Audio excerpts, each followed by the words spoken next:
Hello కానమోకు కథావచనం మోహనవచనం పరిజ్ఞాన హితబాండం నిత్య చదువరి శ్రోతలకు ఆహ్వానం నమస్కారం. చదవదగునెవరు రాసిన తదుపరి చదివిన వెంటనే మరువక పలువురికి వినిపింపబూనిన అది ఏ పరిజ్ఞాన హితబాండమవుపో మహిళ మోహనవచనమై విరాజిల్లు. పరిజ్ఞాన హితబాండం లక్ష్యం ప్రతివారీ సమాచార హక్కు. ఈ స్ఫూర్తితోనే ఇప్పుడు శారద వి వారు బీబీసీ ప్రతినిధిగా అందజేసిన ఈ అంశం క్లాస్ రూమ్ యూ సిట్టింగ్ అనేటువంటి అంశాన్ని ఇప్పుడు మన కానమోకు కథావచనం శ్రోతలకు మీ కానమోకు స్వరంలో న్యూ కాన్సెప్ట్గా వినిపిస్తాను. ఇక వినండి. Class room you sitting. ఇక వినండి. క్లాస్ రూమ్లో యూ సీటింగ్ ప్రయోజనకరమా? ఈ కొత్త విధానంతో కలిగే లాభాలేమిటి అనేది పరిశీలిస్తే, తమిళనాడులోని ప్రభుత్వ పాఠశాల తరగతి గదుల్లో ఇక నుంచి విద్యార్థుల సీటింగ్ తమిళ అక్షరం పా, అదే ఇంగ్లీష్ యు ఆకారంలో ఉండాలని రాష్ట్ర పాఠశాల విద్యాశాఖ ఆదేశించింది. ఇది లాస్ట్ బెంచ్, అదే బ్యాక్ బెంచ్ విద్యార్థులు అనే ఆలోచనను తీసివేస్తుందని ప్రభుత్వం భావిస్తుంది. తమిళనాడు పాఠశాల విద్యాశాఖ రిపోర్టు ప్రకారం యు ఆకారంలో ఉండే సీటింగ్ ఉపాధ్యాయులు విద్యార్థుల మధ్య ఇంటరాక్షన్ను పెంచుతుంది. సాధారణంగా మాట్లాడడానికి ఇష్టపడని విద్యార్థులు ఈ ఈ యు ఆకారం సీటింగ్ అమర్చినప్పుడు తరగతి గదిలో చురుగ్గా ఉంటారు. అయితే సీటింగ్ యు ఆకారంలో ఉంటే సరిపోతుందా? విద్యా వ్యవస్థ మొత్తం మారిపోతుందా అంటూ కొన్ని వర్గాల నుంచి విమర్శలు వస్తున్నాయి. ఉపాధ్యాయుల సంఖ్యను పెంచకుండా, తగిన నిర్మాణాలు లేకుండా సీట్లను మార్చడం ఆరోగ్యకరమైన తరగతి గదిని సృష్టించేందుకు ఎలా ఉపయోగపడుతుంది అనే ప్రశ్నలు తలెత్తుతున్నాయి. మరి ఇటీవల విడుదలైన ఒక మలయాళ చిత్రం స్థానార్థి శ్రీకుట్టన్ అనే దానిలో యు ఆకారపు సిట్టింగ్ ప్రాముఖ్యతను నొక్కి చెప్పారు. ఈ సినిమా విడుదలైన తర్వాత కేరళలోని కొన్ని పాఠశాలల్లో యు ఆకారపు సీటింగ్ ప్రవేశపెట్టారు. అనంతరం తమిళనాడు పాఠశాల విద్యాశాఖ కూడా ఈ పద్ధతిని ప్రవేశపెట్టాలని ఆదేశాలు ఇచ్చింది.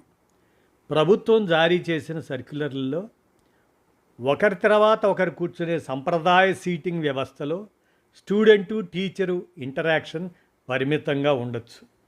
అదే యు ఆకారపు సీటింగ్ పద్ధతిలో విద్యార్థుల ఎంగేజ్మెంట్ పెరుగుతుంది అని పేర్కొంది. ఇది పైలట్ ప్రాజెక్ట్ అని, ఒక వారం తర్వాత ప్రాథమిక విద్యాశాఖ అధికారుల నుంచి రిపోర్ట్ అందుతుందని తమిళనాడు పాఠశాల విద్యాశాఖ మంత్రి అన్బిల్ మహేష్ పొయ్యమోషి మీడియాతో అన్నారు. కాగా బీజేపీ, పీఎంకే సహా ప్రతిపక్ష పార్టీలు ఈ ఉత్తర్వులను విమర్శించాయి. యు ఆకారపు సీటింగ్ పద్ధతిలో విద్యార్థుల మనోధైర్యాన్ని మెరుగుపరచడంతో సహా కొన్ని ప్రయోజనాలు ఉన్నాయని, కానీ అందులో లోపాలు కూడా ఉన్నాయని పీఎంకే నాయకుడు అన్బుమణి రామదాస్ అన్నారు. చాలా తరగతి గదులు 20 అడుగుల వెడల్పు, 20 అడుగుల పొడవు ఉంటాయి. తరగతి గదిలో యు ఆకారంలో కూర్చుంటే గరిష్టంగా 20 నుంచి 24 మంది విద్యార్థులు మాత్రమే పడతారు. అంతకంటే ఎక్కువ మంది విద్యార్థులుంటే ఉపాధ్యాయులు అందరిపైన శ్రద్ధ వహించరు అని ఒక ప్రకటనలో తెలిపారు. తమిళనాడు అంతటా 3800 ప్రాథమిక పాఠశాలలో 5 తరగతులకు ఒక ఉపాధ్యాయుడు మాత్రమే ఉన్నారు. మిగిలిన 25,618 ప్రాథమిక మాధ్యమిక పాఠశాలల్లో సగటున 2.5 మంది ఉపాధ్యాయులు మాత్రమే ఉన్నారు. ఇంత తక్కువ ఉపాధ్యాయుల నిష్పత్తితో ప్రభుత్వ పాఠశాలలు నాణ్యమైన విద్యను ఎలా అందించగలవు అని అంబుమణి ప్రశ్నించారు.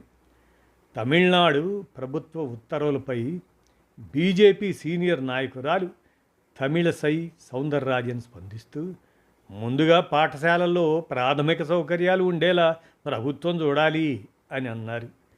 గ్రామీణ పాఠశాలల్లో మరుగుదొడ్లు, తాగునీరు కూడా లేకపోవటం, బోధించటానికి తగినంత మంది ఉపాధ్యాయులు లేకపోవటంపై ఆమె విమర్శలు చేశారు. ఇక యు ఆకారపు సీటింగు, దాని లాభ నష్టాల గురించి ఆలోచిస్తే యు ఆకారపు సీటింగ్ పద్ధతి ఆ తరగతి గదిలో కొన్ని సానుకూల ప్రభావాలను చూపుతుంది. ఎట్లా అంటే యు ఆకారపు ఫార్మెట్లో ప్రతి విద్యార్థి ఉపాధ్యాయుడిని, బ్లాక్ బోర్డును, ఇతర క్లాస్మేట్స్ను చూడగలరు. ఉపాధ్యాయుడు విద్యార్థులందరితో మాట్లాడగలరు. ఈ సీటింగ్ అమరిక మీరు ఇతర విద్యార్థుల మాట వినడానికి, వారితో చర్చించడానికి సహాయపడుతుంది. తరగతి గదిలో విద్యార్థులందరూ ఏం చేస్తున్నారో ఉపాధ్యాయుడు సులువుగా గమనించవచ్చు. విద్యార్థులు తరగతుల్లో మరింత శ్రద్ధ పెట్టేందుకు సహాయపడుతుంది. మాట్లాడడానికి సంకోచించే విద్యార్థులకు ఈ సీటింగ్ అమరిక చర్చల్లో పాల్గొనటానికి ఎక్కువ వీలు కల్పిస్తుంది. యు ఆకార పద్ధతిలో సానుకూల అంశాలను ఎవరూ తిరస్కరించనప్పటికీ దాని ప్రతికూలతలను కూడా ఎత్తి చూపుతున్నారు. అవేమిటంటే యు ఆకారంలో కూర్చున్నప్పుడు అందరు విద్యార్థులు బ్లాక్ బోర్డును సూటిగా చూడలేరు. కొంతమంది విద్యార్థులు బోర్డు చూడటానికి వారి మెడను ఎడమ లేదా కుడివైపుకో తిప్పాల్సి ఉంటుంది. చాలాసేపు ఇలా కూర్చుంటే మెడ నొప్పి వస్తుంది అని విద్యావేత్త బాలాజీ సంపత్ అంటున్నారు. విద్యార్థులు ఎక్కువ ఉంటే తరగతి గదిలో అందరినీ యు ఆకార పద్ధతిలో కూర్చోబెట్టడం కష్టం కావచ్చని అన్నారు. ఇక మనం గనక విదేశాల్లో విద్యార్థుల సీటింగ్ ఎలా ఉంటుందని గమనిస్తే ప్రపంచంలో అనేక రకాల క్లాస్ రూమ్ సీటింగ్ ఏర్పాట్లు ఉన్నాయి. ప్రతి ఒక్కటి విభిన్న అభ్యాస శైలిని ప్రతిబింబిస్తాయి. యు ఆకారపు సీటింగ్ అమరిక ఉపాధ్యాయుడు విద్యార్థులతో సంభాషించడానికి, అందరు విద్యార్థులపై శ్రద్ధ చూపడానికి వీలు కల్పిస్తుంది. ఒక డెస్క్ చుట్టూ చిన్న గ్రూపుగా కూర్చోవటం వల్ల విద్యార్థులు చర్చించుకోవటం ద్వారా ఎక్కువ నేర్చుకోవడానికి ఉపయోగపడుతుంది. ఇక వృత్తాకార సీటింగ్ బృంద చర్చలను సులభతరం చేస్తుంది. అందరు విద్యార్థులు పాల్గొనటానికి సమాన అవకాశాన్ని అందిస్తుంది. ఇద్దరు విద్యార్థులు కూర్చునే పద్ధతి ఉపాధ్యాయుడి డెస్క్ల మధ్య కదలడానికి, అందరు విద్యార్థులను గమనించడానికి వీలు కల్పిస్తుంది. ఫిన్లాండ్లో నాణ్యమైన విద్యా వ్యవస్థ ఉందని చెబుతుంటారు. అక్కడ కొన్ని ఆధునిక పాఠశాలల్లోని తరగతి గదుల్లో డెస్కులు, కుర్చీలకు బదులుగా సోఫాలు, మృదువైన కుర్చీలు, ఆధునిక టేబుళ్లను ఉపయోగిస్తారు. విద్యార్థులు తమ సీటింగ్ అమరికను అవసరమైన విధంగా మార్చుకునే వీలుంటుంది. విద్యార్థులు గ్రూపుగా కూర్చునే పద్ధతి కూడా ఉంది. ఉపాధ్యాయులకు కూడా తరగతి గదిలో ఒకే స్థానం ఉండదు. తరగతి గదిలో విద్యార్థులకు నచ్చిన విధంగా కూర్చునేలా అవకాశం కల్పిస్తారు. మరి సాహిత్య అకాడమీ అవార్డు గ్రహీత, బాలల రచయిత అయినటువంటి ఆయేషా ఆర్ నటరాజన్ తన యారుదయ్యే వాగుపర్రై అనే పుస్తకంలో ఫిన్లాండ్ తరగతి గదుల్లోని వృత్తాకార సీటింగ్ అమరిక విద్యార్థుల అభ్యాసాన్ని ఎలా మెరుగుపరుస్తుందో, తరగతి గదిని ఉపాధ్యాయ కేంద్రీకృతంగా కాకుండా విద్యార్థి కేంద్రీకృతంగా మార్చడంలో ఎలా సహాయపడుతుందో ఆ పుస్తకంలో వివరించారు. ప్రభుత్వ ఉత్తర్వులను స్వాగతించకుండా ఉండలేనని నటరాజన్ బీబీసీతో అన్నారు. కరోనా తర్వాత చాలా మారిందని ఆయన అభిప్రాయపడ్డారు. తమ పిల్లలను చివరి బెంచ్లో ఎందుకు కూర్చోబెట్టారు అని తల్లిదండ్రులు అడుగుతున్నారు.